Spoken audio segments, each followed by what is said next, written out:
Good evening, and it's a warm welcome to the Citizen FM News at 6. I am Bolawala Makinde. The Sultan of Sokoto, Alhaji Muhammadu Sa'ad Abubakar III, on Friday told President Bola Ahmed Tinubu that given the number of challenges in the country at this time, royal fathers do not envy him as a leader. He made the statement when the president met with royal fathers from the 6 geopolitical zones under the aegis of the National Council of Traditional Rulers at the State House Banquet Hall in Abuja, the nation's capital. Leading the group on the visit, the Sultan of Sokoto, however, assured the president of the support and loyalty of the royal fathers, underlining their availability at any time it is required.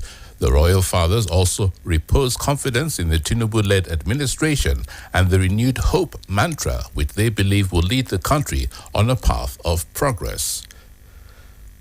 The National Population Commission NPC says with the current and anticipated population growth, Nigeria stands to gain if significant and targeted investments are made in providing quality education that responds to the dynamics of the global labor market. MPC Chairman Issa Kwara disclosed this in his remarks at the launch of the 2023 UNFPA State of the World Population Report in Abuja. Kwara admonished the Nigerian government to make much more investments to provide adequate and affordable health care, including family planning, strengthen public health systems at the community level, create decent jobs and employment and entrepreneurship for youths, promote women's empowerment, and guarantee safety and security. Given the current anticipated population growth, Nigeria stands to gain if significant and targeted investment is made in improving quality of education that respond to the dynamics of the global labor market and which favors girls. Meanwhile, the country representative of the UNFPA, Ms. Ula Mula, called on President Bola Ahmed Tinubu to set a date for the conduct of the census, as he explained that every country requires its own unique solutions on the basis of an evidence-based approach that uses population data to plan ahead. Nigeria is one of the case studies on this. And what is so interesting is that it shows beyond any doubt that there is a direct correlation between women's access to education. So at exactly the same pace as fertility declined, girls' educational attainment to secondary, lower secondary and higher education has gone up. In an effort to protect the lives and properties of the people in Kano State, the police command has made significant progress in apprehended suspects involved in looting and criminal activities. The latest report reveals the arrest of 57 additional individuals implicated in criminal trespass, mischief, and larceny. These arrests come in response to reports received by the command concerning opportunistic looting that occurred during the demolition of illegal buildings and structures by the Kano State government. With the recent apprehensions, the total number of suspects now stands at 106, all of whom have been charged to the Magistrate Court, 35 Norman's Land, Kano. Borno State Governor Babagana Zulum has directed the Ministry of Health to investigate and fish out medical staff on duty for allegedly rejecting victims of accidents rushed to the Umaru Shehu Ultramodern Hospital in Maiduguri. Zulum gave the directive on Thursday at the Accident and Emergency Unit of the hospital. The governor's visit to the hospital was in response to a video clip which went viral showing how some medical officers allegedly rejected accident victims brought to the hospital on a date and time that will be determined by investigators. He gave 24 hours for a probe team to identify the medical workers involved and to recommend appropriate sanctions. Governor of Benue State, Reverend Father Hyacinth Alia, has expressed concern over the high level of graduate unemployment in the country, emphasizing that skill acquisition and entrepreneurship education remain the best way out of the menace.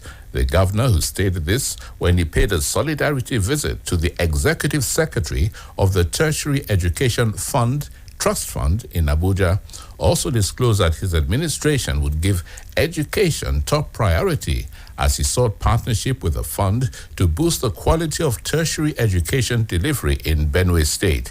He further commended Tech Fund for the huge intervention in public tertiary institutions in the state and the nation at large, noting that a lot of degrees have been acquired by youths in the country without skills acquisition. What I've learned, rather discovered, is that a number of degrees are produced, but the skills are not attached to those degrees. And you see a number of young people roaming the streets with those paper degrees, and it's not good enough. There are different planes of scholarship, but the primary one, whether you go to a 4-wall classroom to study or not, is the skills acquisition, and I intend to go big on that.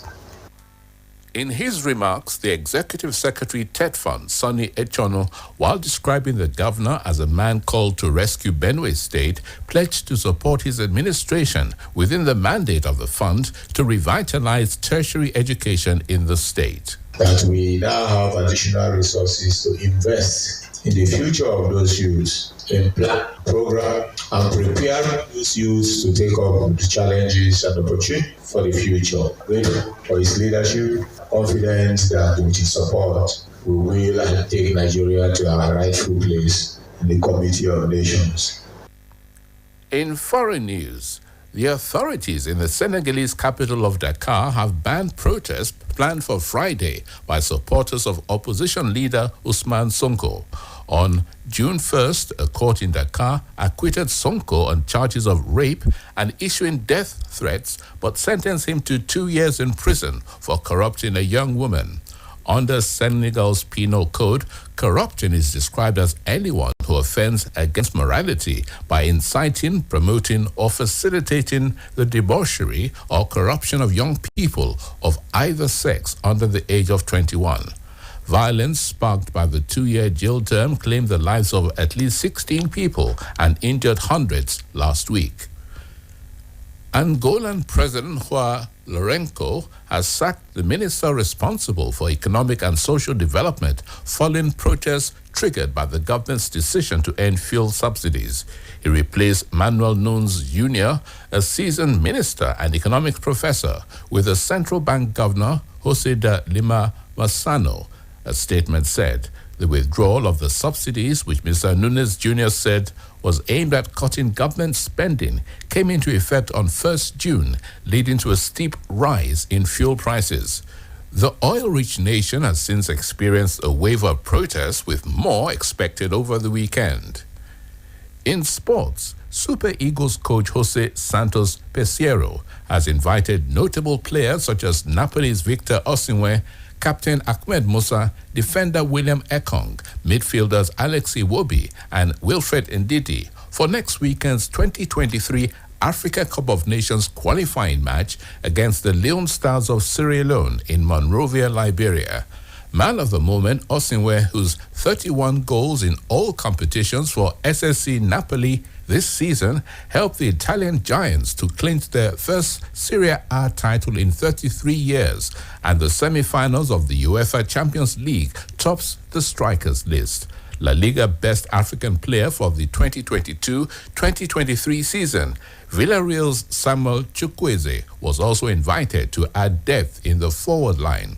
Defenders William Ekong, Kenneth Omwero, Zaidu Sanusi, Calvin Bassi, Oluwashemilogo Ajayi, and Bright Osai Samuel are in, with midfielders Wilfred Ndidi and Frank Onyeka, and forwards Taiwo Awoniyi and Kelechi Iheanacho also in the 23-man roster. And that has been Citizen FM News at 6. I am Bolawala Makinde. The news was edited by Lawrence Umuete. Good evening.